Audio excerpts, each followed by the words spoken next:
property bag? Yeah. You have a property bag? Es no problema. No es. Okay. Es el gris. Okay.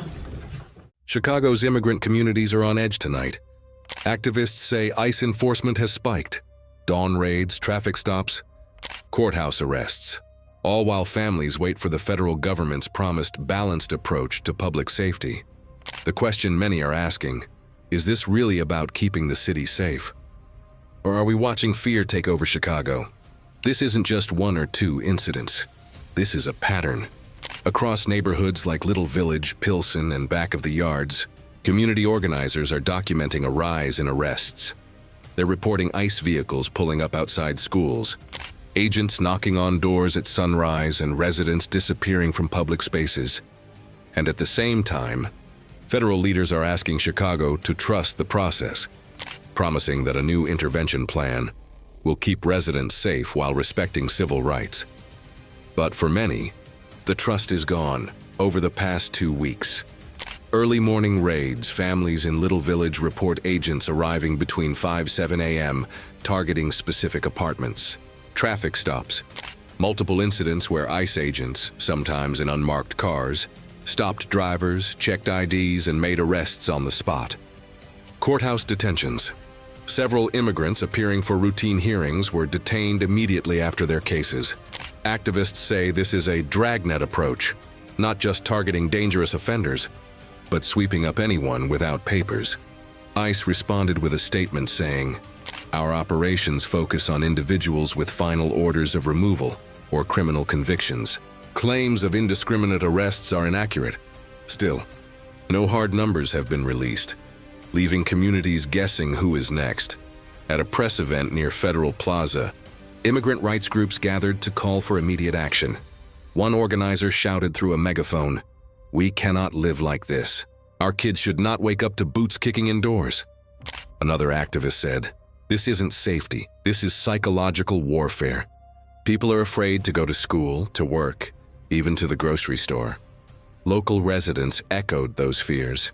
A father of 3 in Pilsen said he stopped driving altogether. "If they pull me over, I could be gone. Who takes care of my kids?" This is where the tension spikes.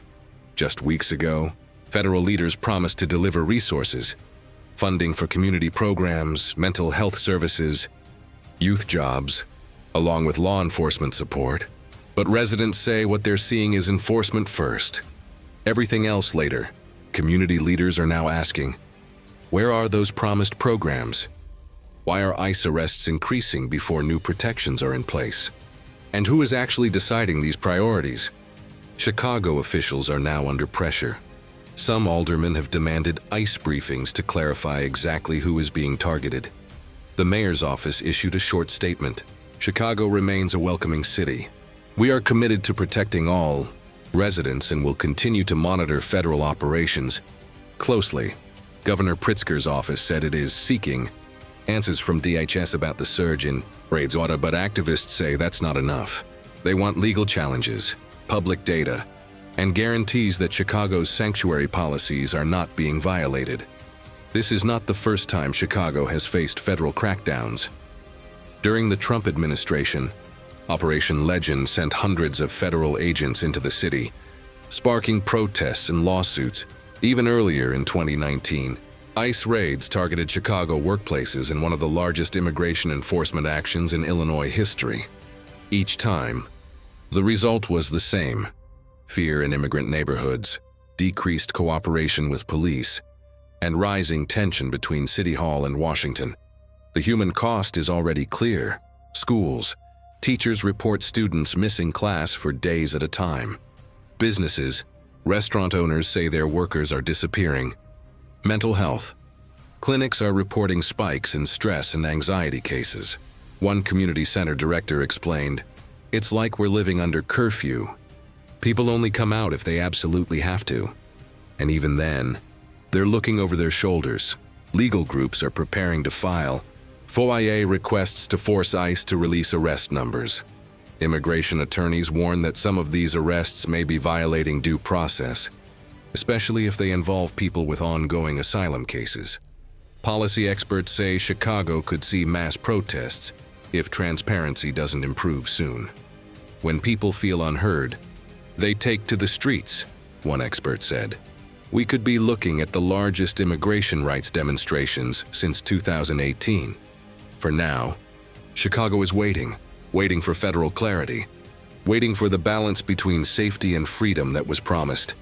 Activists are organizing more rallies, and civil rights attorneys are preparing to challenge unlawful arrests in court. This story is far from over. Chicago stands at a crossroads. Will this be the moment the city proves it can balance public safety with protecting its most vulnerable? Or will fear win out and push communities deeper into the shadows?